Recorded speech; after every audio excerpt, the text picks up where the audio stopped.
Good morning, charismatic communicators, fellow Toastmasters, and honored guests. Today, we're going to talk about Ryan Avery's Trust is a Must. This is Charismatic Communication, where I help you communicate with yourself, others, and the world around you. This one is actually a little near and dear to my heart because this is a speech that actually inspired me to become a competitive speaker back in 2016, going into the 2017 International Speech Competition. Because Ryan Avery, fun fact, he was actually only a Toastmaster for about a year and a half, or just over a year, at the time that he won the World Championship. So I thought, if he can do it, I can do it. So it really inspired me to do this. Now, Trust is a Must is a great speech. Let's check it out here. And just before we start this, I really want to point out his energy as he walks up on the stage. He doesn't really walk, he runs, so that's kind of cool. Good luck.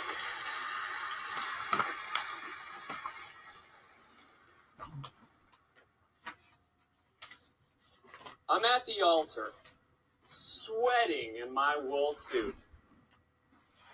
She is glowing in her white dress.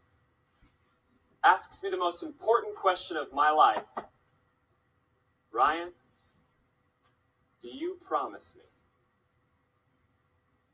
me? I love how he starts his speech with, "There I am, standing at the altar, sweating in my wool suit." He's really using his body language. He's got the wool suit. And this all comes full circle at the end. So I decided to point that out. This is a really great way. I actually started in 2017, I started my speech sort of based on this, and it worked really well. So before I make my commitment, I let my mind rewind like an old school VHS tape.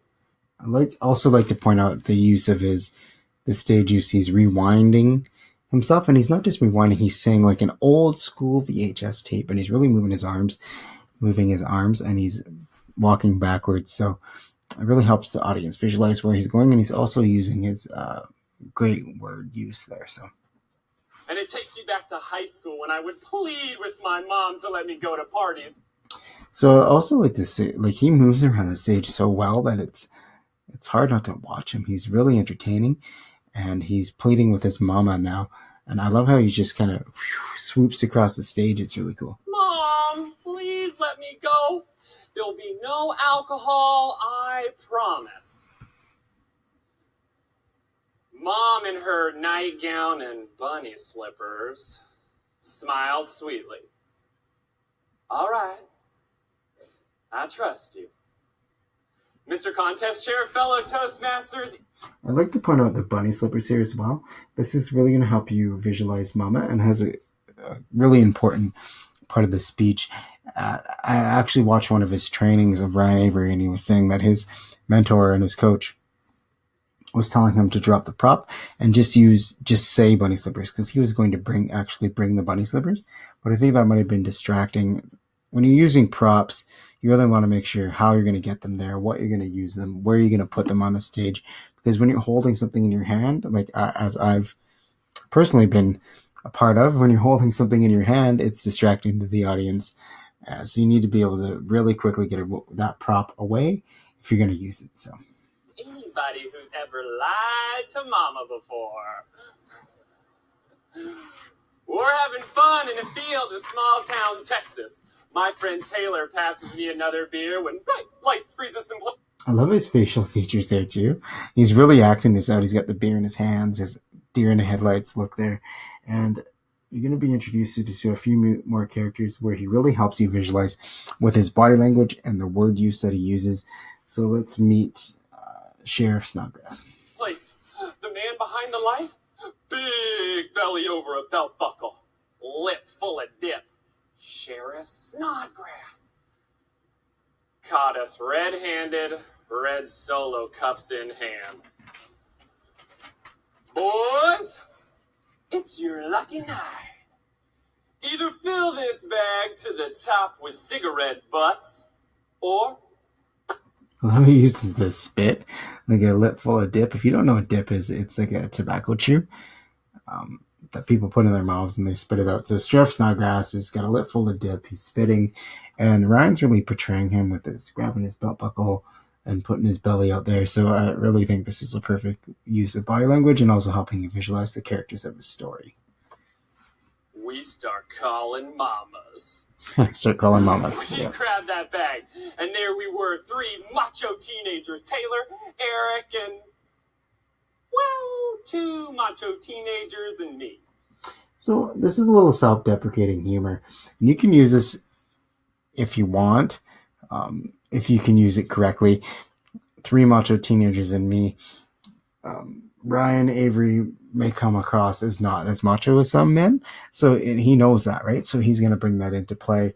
I've used I'm only 5'7", so I've used me being short is kind of a deprecating humor.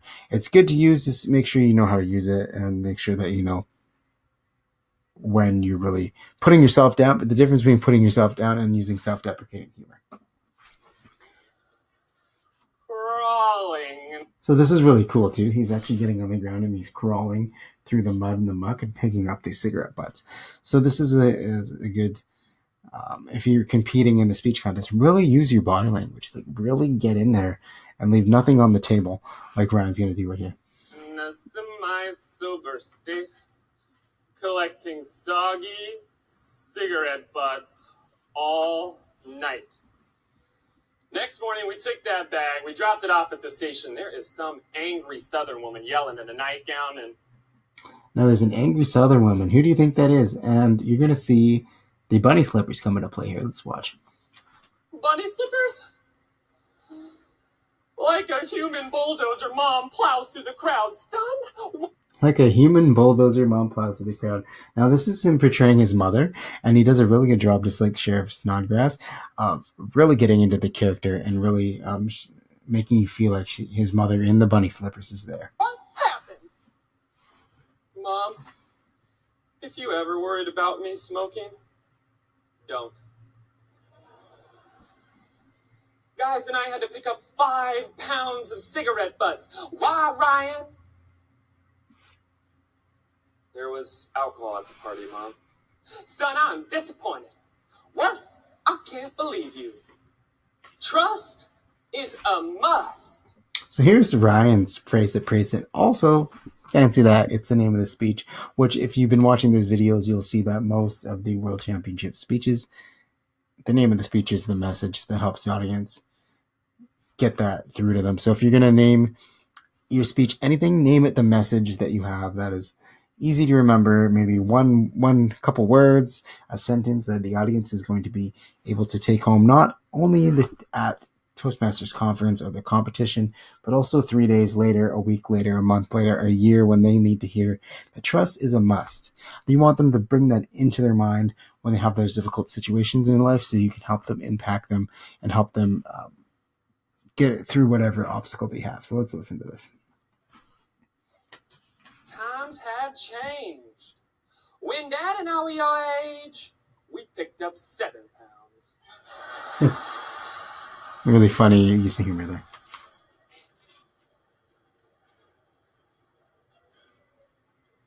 It took me a long time to earn Mom's trust back. And after a summer of her house arrest, it was my senior year and I became a wannabe entrepreneur. This man offered me buckets of money to build him a website. I love how he's using his body language with buckets of money, and people can really visualize how much money that is. It's not just a little bit of money, it's buckets, which is perfect. Car, here I come. I spend weeks hunched in a chair, glued to a screen, typing on a Cheeto-stained keyboard. I finished. We met, handed over the files. He checked for his checkbook, couldn't find it. Promised he would send a check over immediately. No problem. We shook hands. I'll get paid in a couple days. Well, a couple days passed, and where I'm from, handshakes mean something. I called him. His phone's disconnected. I Googled him. He gave me a fake. I love how he uses the stage. He's not just saying I called him and then, saying in the same spot, saying I Googled him. He's running over to his laptop because he's really showing the urgency of the situation, how he feels. So. Name? What? I complained to Mom, and do you know what she said? Trust is a must. So here's Mama again, and if you've been watching these videos, and watching me analyze, break down these speeches, you'll know something called the guide. The guide is, you're not the one that's coming up with the idea that's going to change everything. You're not the one that's coming up with the lesson. Someone else is teaching you that, kind of like a Yoda of sorts. And the Yoda and the guy or the guide is going to be the one who teaches you the lesson, because nobody likes to see somebody come up on the stage and say, "I'm so great, look at me, and this is what I've learned, and I taught this all to myself." You need that person to kind of teach you that. So trust is a must is being taught to Ryan by his mother here. So let's see. Isn't it, son? Don't you hate when parents are right? Like one of those annoying hotel alarm clocks that woke me up. You could have just said like an alarm clock, or I was woke up with this, but like one of those annoying hotel alarm clocks. Everybody's had one of those hotel alarm clocks that wake you up at whatever time because you didn't set it for that, but someone did. So, yeah, I think that's a great word use there. How was I supposed to expect a man to keep a handshake when I couldn't even keep a promise to Mom? I learned a promise is only as good as the person who makes it. I was finally able to leave small town Texas, and I went to college in Colorado. And I met the girl. Tall, curly hair, a tattoo or two.